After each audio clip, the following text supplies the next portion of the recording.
Psychology में दो तरह के माइंड्स बताए जाते हैं, एक है ग्रोथ माइंडसेट, एक है फेलियर माइंडसेट। ग्रोथ माइंडसेट के लोग हमेशा अपनी गलती देखते हैं, अपनी गलती से सीखते हैं और आगे बढ़ते हैं। फेलियर माइंडसेट वाले लोग हमेशा दूसरों को ब्लेम करते हैं, अपनी गलती कभी नहीं देखते हैं और उनकी पूरी कोशिश होती है कि दूसरों को ब्लेम ठहरा के दूसरों को नीचे गिराया जाए। देखें, ये तो हमारा दीन भी कहता है, हमारा दीन भी हमें यही सिखाता है कि इंसान को सबसे पहले अपनी खामियों की तरफ देखना चाहिए, अपने अंदर झांकना चाहिए और इससे पहले कि दूसरों पर उंगली उठाए, दूसरों को ब्लेम दे, इंसान को सबसे ज़्यादा इस्तग़फ़ार ख़ुद अपने अमाल के हवाले से करना चाहिए।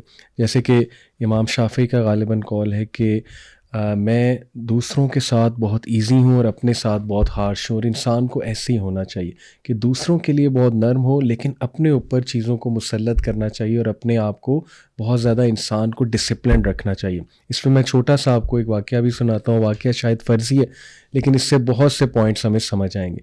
एक बॉस ने अपने ऑफ़िस के एम्प्लॉइज़ को ख़त लिखा सबको, और वो ख़त उनकी टेबल पे मौजूद था। जब वो ऑफ़िस में आए, हर एक ने ख़त खोल के देखा। ख़त में लिखा था कि वो इंसान जिसकी वजह से आप तरक्की नहीं कर पा रहे थे, जिसकी वजह से आप आगे नहीं बढ़ पा रहे थे, वो फौत हो गया और उसका जनाजा है, तो इस टाइम पे आ जाइए। तो सब वहाँ पहुँचे, और जब वहाँ पहुँचे तो एक बॉक्स था कफन, और उसके अंदर वो उन्हें लगा कि वो शख्स है। तो उन्होंने कहा बॉस ने कि जाकर देखो वो शख्स कौन है। सब ने बारी बारी झांकी मारी तो उसके अंदर एक शीशा पड़ा हुआ था, और शीशे में हर एक को अपनी शक्ल नज़र आई।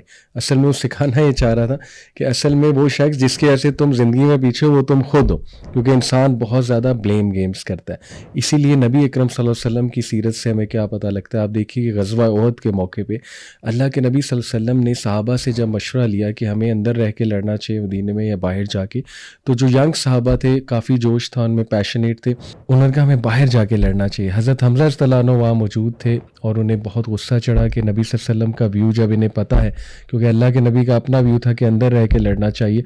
हज़रत हमज़ा ने उन्हें डांटा जब नबी सल्लल्लाहु अलैहि वसल्लम अंदर चले गए अपना आर्मर पहनने के लिए। सहाबा को बहुत शर्मिंदगी हुई।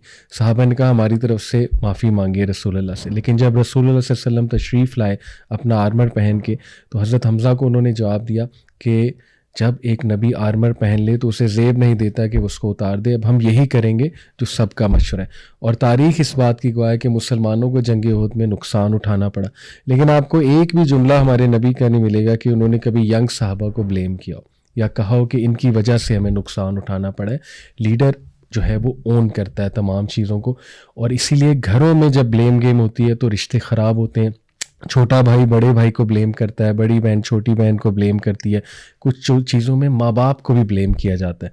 तो ये बात याद रखिए, कुरान मजीद हमें कहता है कि वान लैसा लिल इंसानी इल्ला मा सा, इंसान को मिलेगा वही जिसकी वो जुस्तजू करेगा, कोशिश करेगा। नेगेटिव चीज़ों की कोशिश करेंगे, नेगेटिविटी की कोशिश करेंगे, फेलियर मिलेगा।